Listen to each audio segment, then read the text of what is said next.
Shalom, puji Tuhan, kita bertemu kembali hari ini. Tahukah kamu, kita melayani setiap hari Minggu, tapi Tuhan tidak melihat seberapa sibuk tangan kita. Yang Tuhan lihat adalah bagaimana kondisi hati kita.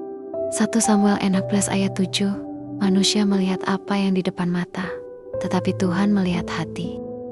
Mungkin banyak orang berpikir, pelayanan dapat membuat seseorang berkenan di hadapan Tuhan. Punya banyak jadwal pelayanan, berkhotbah, memimpin doa, jadi full-timer, aktif dalam gereja. Dari luar, tampak setia.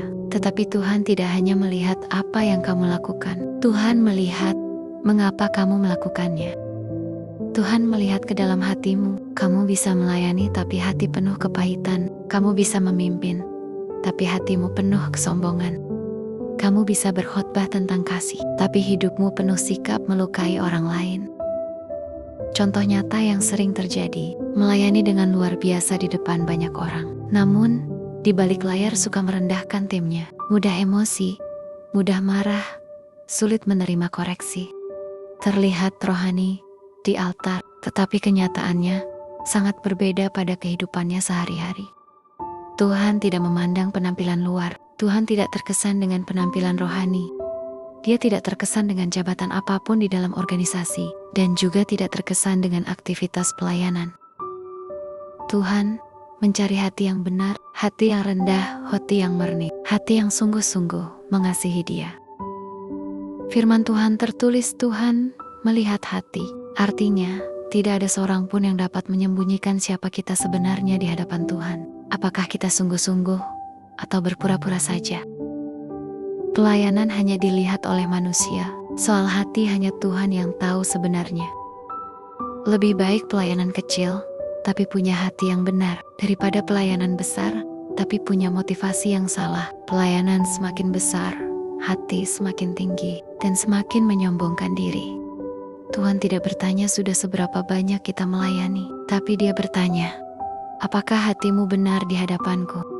Karena pelayanan itu lahir dari hati yang mengasihi, bukan kewajiban, melainkan kesadaran siapa kita. Ada banyak orang melayani siang dan malam, seluruh waktunya hanya sibuk dengan kegiatan gereja, tapi tidak punya waktu untuk keluarga, tidak punya waktu untuk doa pribadi, tidak pernah melakukan mezbah keluarga. Semua itu hanya menjadi sebuah rutinitas. Kepada orang luar sangat mengasihi dan lembut, kamu bisa melayani semua orang dengan senyum. Tetapi di kehidupan pribadi kamu sangat emosional pada pasangan, suka membentak orang tua, mengabaikan tanggung jawab. Oleh sebab itu bukanlah kesibukan pelayanan yang menyenangkan hati Tuhan. Tuhan melihat pertumbuhan, pertobatan dan kesungguhan hati.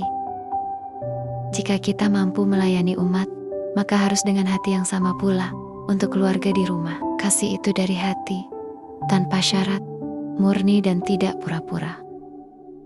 Banyak rumah tangga hancur meskipun pelayanan berjalan terus. Selidiki hati kita, tidak semua masalah karena faktor luar. Saat melayani kelihatan sangat murah hati dan mudah mengampuni. Tetapi kesalahan pasangan, anak-anak, dan orang tua kamu begitu marah. Pelayanan bukan untuk menunjukkan kehebatan. Pelayanan untuk mempraktekkan kasih Tuhan. Pelayanan juga untuk mengajarkan diri sendiri. Semua dilakukan dengan hati yang tertuju kepada Tuhan. Maka begitu juga kita melayani di dalam rumah tangga, dalam pekerjaan, dalam membangun bisnis. Semua harus dilakukan dengan hati yang sama, yaitu hanya untuk Tuhan. Maria dan Marta menjadi contoh bagi kita semua. Marta begitu sibuk dengan pelayanannya. Tangannya sibuk mengerjakan ini dan itu. Meski kelihatan Marta sibuk melayani Tuhan, ternyata hatinya Marta tidak melayani. Marta mencari kesalahan Maria agar dirinya terlihat benar di hadapan Tuhan.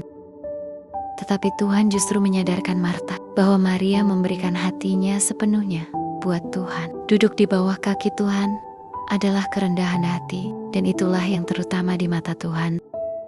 Sibuk melayani seperti Marta, namun hatinya menggerutu. Melayani hanya untuk mendapat pujian, melayani hanya untuk terlihat hebat, yang demikian tidak dikenan oleh Tuhan. Melayani adalah panggilan kudus. Oleh sebab itu, paling utama adalah hati yang siap diperbarui, hati yang mau terus belajar, hati yang mau dibentuk, sehingga pelayanan kita menyenangkan hatinya Tuhan. Jika kita melayani dengan kekuatan daging, pasti akan bosan. Karena motivasinya salah. Tujuannya hanya untuk membesarkan dan meninggikan diri sendiri saja. Hati yang mau dibentuk oleh Tuhan, pelayanan akan membawa dampak positif bagi diri kita pribadi maupun orang-orang sekitar kita.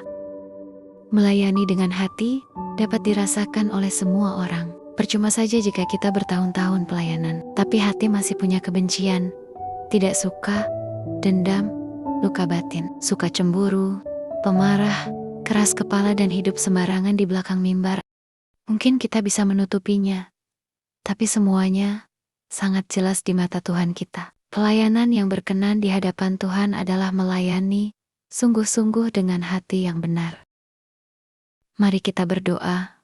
Tuhan, periksalah hatiku. Jika selama ini Engkau dapati aku melayani dengan motivasi yang salah, maka ampunilah aku. Bentuklah hatiku agar menjadi murni dan benar di hadapan-Mu. Biarlah pelayananku lahir dari hati yang sungguh-sungguh mengasihi Tuhan. Dalam nama Yesus, amin. Terima kasih sudah mengikuti renungan hari ini. Tuhan Yesus memberkati.